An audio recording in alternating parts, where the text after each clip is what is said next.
మాననీయ ముఖ్య అతిథిగా వచ్చినటువంటి మాననీయ సంఘ చాలక్ శ్రీ శ్రీనివాస్ రెడ్డి గారు, విభాగ్ ప్రముఖ్ ఏబీవీపీ విభాగ్ ప్రముఖ్ అన్నదాస్ మురళీ సార్ గారు రావాల్సిందిగా కోరుతున్నాం.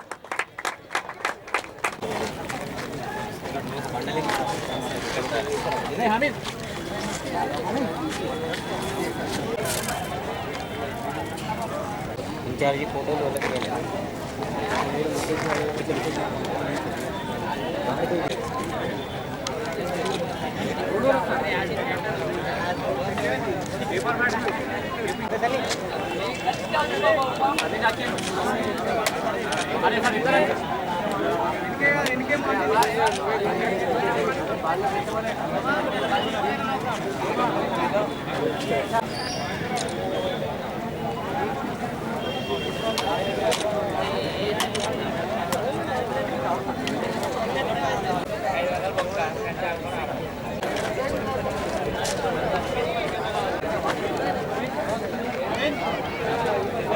ఉత్సవాల్లో భాగంగా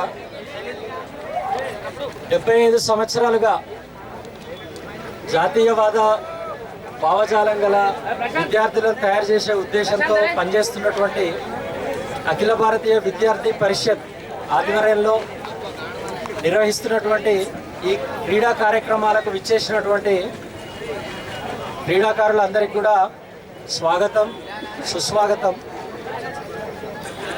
స్వామి వివేకానందుల వారు తరచుగా ఒక మాట అంటూ ఉండేవారు, ఉక్కు నరాలు, ఇనుప కండరాలు, వజ్రతుల్యమైనటువంటి మనస్సు కలిగినటువంటి ఒక 100 మంది యువకులు కనుక నాకు తోడ్పాటు అందిస్తే ఈ దేశం యొక్క మరి గతినే మారుస్తాను అని చెప్పేసి వారు అనేక సార్లు అనడం జరిగింది. వారు ఏదైతే కలగన్నారో దాన్ని సాకారం చేస్తున్నటువంటి సంస్థ అఖిల భారతీయ విద్యార్థి పరిషత్. స్వామి వివేకానంద మరి అమెరికా పర్యటన ముగించుకొని వచ్చిన తర్వాత వారు అప్పటికే చాలా ప్రసిద్ధి పొందిరు. ఒకసారి ఒక విద్యార్థి వస్తాడు, స్వామీజీ నాకు వేదాంతం నేర్చుకోవాలని ఉంది కాబట్టి నాకు వేదాంతం నేర్పించండి అని చెప్తే అప్పుడు స్వామీజీ నువ్వు ముందు ఫుట్బాల్ నేర్చుకొని రాపో అని చెప్పి పంపిస్తాడు. అప్పుడు బెంగాల్లో ఫుట్బాల్ బాగా ఆడుతూ ఉంటారు కాబట్టి ముందు నువ్వు ఫుట్బాల్ నేర్చుకొని రా అని చెప్పేసి పంపిస్తే అప్పుడు ఆ పిల్లవాడికి అర్థం కాదు. అరే నేనేమో వేదాంతం నేర్పించమని అడిగితే స్వామీజీ ఏంది నన్ను ఫుట్బాల్ నేర్చుకొని రమ్మంటున్నాడు అంటే అప్పుడు స్వామీజీ అంటారు, నువ్వు ఫుట్బాల్ ఆడడం వల్ల నీ శరీరం అనేది మరి బలంగా తయారవుతుంది. ఎవరి శరీరం అయితే బలంగా ఉంటుందో వాళ్ళ మనస్సు కూడా బలంగా ఉంటుంది, వాళ్ళ బుద్ధి కూడా బలంగా ఉంటుంది. అటువంటి వారే త్వరగా అన్ని నేర్చుకోగలుగుతారు, దేశానికి ఉపయోగపడే పౌరులుగా తీర్చిదిద్దబడతారు. కాబట్టి నువ్వు వెళ్ళి ఫుట్బాల్ ఆడరా అని చెప్పేసి పంపించడం జరుగుతుంది. నన్ను భాగస్వామ్యం చేసినందుకు ధన్యవాదాలు చెప్తూ ముగిస్తున్నాను. జై హింద్. మనము స్వామి వివేకానంద అదేవిధంగా నేతాజీ సుభాష్ చంద్రబోస్ జన్మదినాన్ని శ్రీనివాస్ రెడ్డి గారు, అదేవిధంగా జిల్లా ప్రచారక్ లోకేష్ గారు, ఈ జిల్లా కన్వీనర్ రాపాక సాయి, ఈ స్పోర్ట్స్ కన్వీనర్ నందు, ముఖ్యంగా అఖిల భారతీయ విద్యార్థి పరిషత్ కేవలము కార్యక్రమాలని అనుకుంటారు కానీ అఖిల భారతీయ విద్యార్థి పరిషత్ దేశంలో అనేక సామాజిక సేవా కార్యక్రమాలు నిర్వహిస్తుంది. దాంతో పాటుగా విద్యార్థుల్లో ఐక్యత, దేశభక్తిని పెంపొందింపజేస్తుంది. అందులో భాగంగానే మనము ప్రతి సంవత్సరము స్వామి వివేకానంద జయంతి పురస్కరించుకొని మనం యువజన క్రీడోత్సవం నిర్వహిస్తూ ఉంటాం. మనము ఈ యొక్క యువజన క్రీడోత్సవాలు ఈ నెల 12వ తేదీన ప్రారంభమై ఈ నెల 22వ తేదీన పూర్తి కావడం జరుగుతుంది. అందులో భాగంగా రకరకాల ఈవెంట్స్లు నిర్వహించడం జరుగుతుంది. విద్యార్థి పరిషత్ క్రీడలతో పాటుగా దేశవ్యాప్తంగా అనేక రకాల సామాజిక కార్యక్రమాలు ఇంతకుముందే చెప్పాను.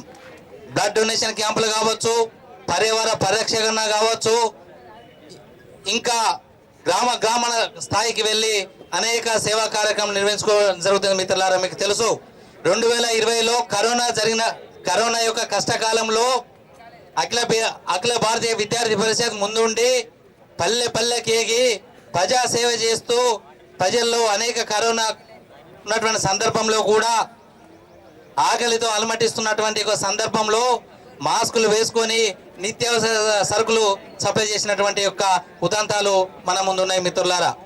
కాబట్టి అఖిల భారతీయ విద్యార్థి పరిషత్ చేపట్టబోయే ఈ యొక్క యువజన క్రీడోత్సవాల్లో చురుకుగా పాల్గొనాలి. అదేవిధంగా క్రీడలంటే ఒక రకంగా మనకు ఐక్యతని, దేశభక్తిని పెంపొందిస్తుందని ఇంతకుముందే చెప్పడం జరిగింది మిత్రులారా. కాబట్టి ఆటల్లో గెలుపు ఓటములు సహజం. కాబట్టి ఈ యొక్క క్రీడా స్ఫూర్తిని ముందుకు తీసుకెళ్లాలని ఈ సందర్భంలో మనకు వివిధ కళాశాల నుండి వచ్చినటువంటి క్రీడాకారులకు, విద్యార్థులకు స్వాగతం, సుస్వాగతం చెబుతూ ఈరోజు క్రీడా ఉత్సవాలు ప్రారంభమవుతున్నాయి. ఈ సందర్భంగా ప్రత్యేకంగా ఈ యొక్క అఖిల భారతీయ విద్యార్థి పరిషత్ జగిత్యాల యూనిట్కి ధన్యవాదాలు చెబుతూ ఈ యొక్క క్రీడోత్సవాలు ప్రారంభించాల్సి ఉంటుంది. ఇప్పుడు రామకృష్ణ డిగ్రీ కళాశాలకి మొదటి మ్యాచ్ ఉంటుంది. అలాగే ఆ రెండు టీంలు అక్కడికి ఒక క్రికెట్ కోర్టు దగ్గరికి వెళ్ళాలని చెప్పి కోరుతున్నాం.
టెన్ అవర్స్ మ్యాచ్ ఈచ్ 3 ఇద్దరికి 3 వేసుకోవాలి. 6 అయిపోతాయి. 4 మెంబర్స్ మ్యాండేటరీ. ఇంకో ఇద్దరికి 2 నలుగురు బౌలర్ అయితే మ్యాండేటరీ ఉండాలి. ఇద్దరికి 3 6, మిగతా వాళ్ళకి 2 ఎక్స్ట్రాస్ ఉన్నాయి. లెగ్ బైస్ లేవు, బైస్ ఉన్నాయి. ఓవర్త్రోస్ ఉన్నాయి, అన్నీ ఉన్నాయి. ఓవర్త్రోస్ అవి ఉన్నాయి. 3 బ్రో